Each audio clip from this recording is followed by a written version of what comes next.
2025-এর 12 June বৃহস্পতিবার ইংল্যান্ডের গাটউইক এয়ারপোর্টের উদ্দেশ্যে উড়েও মাত্র কয়েক সেকেন্ডের মধ্যে ভেঙে পড়ে এয়ার ইন্ডিয়ার ফ্লাইট 171 এয়ারবাস। যাত্রী, পাইলট, ক্রু সহ একজন বাদে মৃত্যু হয় বিমানে থাকা 241 জনের। বিশ্বের অন্যতম ভয়ঙ্কর বিমান দুর্ঘটনার প্রাথমিক রিপোর্ট জমা পড়ল অসামরিক বিমান পরিবহন নিয়ামক সংস্থা DGCA-র কাছে। এই রিপোর্ট জমা দিয়েছে এয়ারক্রাফট অ্যাক্সিডেন্ট ইনভেস্টিগেশন ব্যুরো।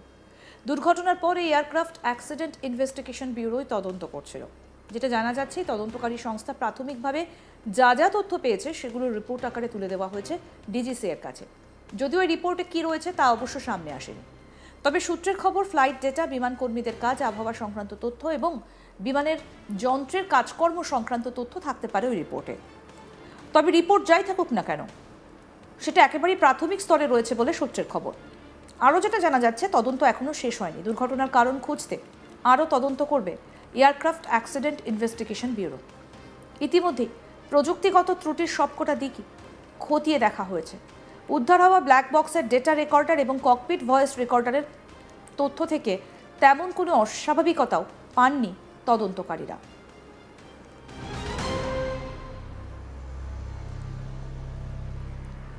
প্রসঙ্গত আপনাদের জানাই, এয়ার ইন্ডিয়ার AI-171 ড্রিমলাইনার টেক অফের মাত্র 30 থেকে 59 সেকেন্ডের মধ্যেই ঘটে যায় ভয়াবহ দুর্ঘটনা। যাত্রী, কেবিন ক্রু এবং পাইলট মিলিয়ে মোট 242 জনের মধ্যে মাত্র একজন যাত্রী প্রাণে বেঁচে যান। সাম্প্রতিক অতীতে এত বড় বিমান দুর্ঘটনার নজির কিন্তু গোটা বিশ্বে নেই। আর ড্রিমলাইনারের মতো বিমান কিন্তু এভাবে দুর্ঘটনার মধ্যে পড়েনি। আর তাই বারবার এই বিমান দুর্ঘটনার সম্ভাব্য দিকগুলো নিয়ে শুরু হয়েছে চুলচেরা বিশ্লেষণ। এভিয়েশন বিশেষজ্ঞ ক্যাপ্টেন স্টিভ এয়ার ইন্ডিয়ার বিমান দুর্ঘটনার পেছনে তত্ত্বগুলো নিয়ে আলোচনা করেছিলেন। সম্ভাব্য ডানার ফ্ল্যাপ সমস্যার উপর বিশেষ নজর দিয়েছেন তিনি পরামর্শ দিয়েছেন যে বিমানটা ওড়ার কিছুক্ষণ পরই লিফট হারিয়ে ফেলেছিল, ল্যান্ডিং গিয়ারটা নিচেই পড়েছিল। বিশেষত 3টি প্রধান সম্ভাবনা বিবেচনা করেছেন স্টিভ। কি বলেছেন শুনব। Take a look at what we see, and I'm going to stop it here as the airplane comes into the frame. The airplane looks to be kind of normal, but what we do know is this: the landing gear is still down. Now, this airplane is well beyond the point of rotation and climb out where they would have raised the gear. That's done at about 50 feet off the ground. And so more on that in a minute. What we also see is both engines. We don't know if they're producing thrust, but what we don't see out of the engines is any sort of flame, any sort of sparks. We don't see any indication that they're not operating normally. Now, everybody's been talking about a power loss, and I've watched a bunch of videos and people on the different channels talking about this. And they say, well, it was a power loss, and that's why the airplane descended and crashed. Let me be specific with this. This was a loss of lift. It could have been caused by a power loss. So that's theory number one, is that they lost power on both engines. That caused the loss of lift. The airplane stopped flying. It started flying at one point. It was flying normally as the nose lifted off. Before they raised the gear, the airplane lost lift and stopped flying. So what would have caused that? Well, if both engines failed, it was just one of two things. Either they ran through a flock of birds and basically destroyed both engines at once. The reason I don't think that's a likely theory is we don't see any birds in the picture. It would have had to be a lot of birds to foul out both engines, and we don't see any indications coming out of the back of the engine that happened. You'd see flames, you'd see sparks, you'd see something as those engines were kind of coming apart. It's smoke at a minimum, so you don't see any of that stuff. It looks as though the engines are intact and they're running. They could have both flamed out because of fuel contamination. That's the one thing that both engines would have in common, is the fuel. The problem with that theory, at least in my opinion, is that as they pushed up the power to go down the runway, they would have had the indications of a sputtering engine if the fuel had been contaminated. There's no indication that they did. They rolled down the runway, and I'll show you that video in a minute. They rotate at the normal speed. They take a nose-up attitude, which is really normal for that airplane at that speed. Everything else happens after that. So I don't think they lost power on the engines. Now, we could find out in a day or two. That's exactly what happened, and that's what caused the loss of lift. But that's theory number one. Theory number two is that they took off without the flaps out. They took up with flaps up. The problem with that, and it would be indicative of the way the airplane kind of wallowed into the air and then came back down.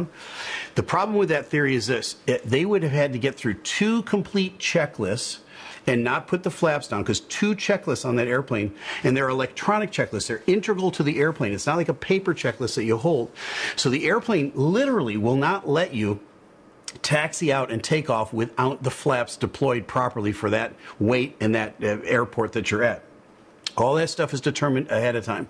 So they would have had to manually override both of those checklists, then for some unexplained reason take the runway, and once you put the power up in a 787, just like my 777, once you put the power up, the airplane knows you intend to go flying. If you're not configured for flight, in other words, your flaps are not deployed, it makes a racket. A big red light comes up and says config warning, and then both master caution lights in front of both pilots flash, and then a horn goes off, and it's deafening. It's inconceivable that they would have continued on with that takeoff roll with a configuration warning in front of them just to rotate and then flounder into the community off the end of the runway. So is it possible that that was what happened? It is possible. Same as with the power loss. Anything is possible here. We don't have all the details. The airplane has plenty of lift over the wings, has plenty of thrust going on, and now those big landing gear, the drag devices now have been brought up into the airplane, and man, it takes off like a rocket. That part never happens. Right here, as we're looking at this airplane, the gear should be coming up into the airplane. It never does. Let me play it a little bit longer, and then I'm going to tell you why I think it didn't. Right there is the point where the pilot flying would normally bring the airplane up to about 12 degrees nose up. The gear should be almost completely up into the airplane at this point. It hasn't budged an inch. You're going to see on a 787 the ends of the wings start to bend a little bit. They usually bend a lot more than this airplane. Why? Because as the airplane's picking up speed and it's picking up lift over those wings, those composite wings really bend. That is an indication, a visual indication, they're really getting a lot of lift. This 787 is not getting a lot of lift right now. But nothing's going on with the engines as far as I can see. Now, let me continue with this. At this point, watch the nose. It starts to go over right there. It starts to come back over. Why is it doing that? Here's what I think happened. And again, folks, this is just my opinion. This is a theory, one theory among many. Any of the others I could have shared with you up to this point could be absolutely right. But why do I think this one is more likely than the other two? Here's why. I think the pilot flying said to the co-pilot, gear up at the appropriate time. I think the co-pilot grabbed the flap handle and raised the flaps instead of the gear. If that happened, and this is a big if that happened, this explains a lot of why this airplane stopped flying, why the lift over the wings died. Because at that point now, the flaps are retracting, all that extra lift you're producing in the wings goes away. You're already slow, you already got the power pushed up all the way. This airplane's as heavy as it's ever going to be in this flight, and you've still got those great big landing gear out there producing all sorts of drag. আরও update পেতে দেখতে থাকুন আজ তাক Bangla. Subscribe করুন, notification পেতে bell button option press করুন, হোয়াটসঅ্যাপে ফলো করুন আজ তাক বাংলা।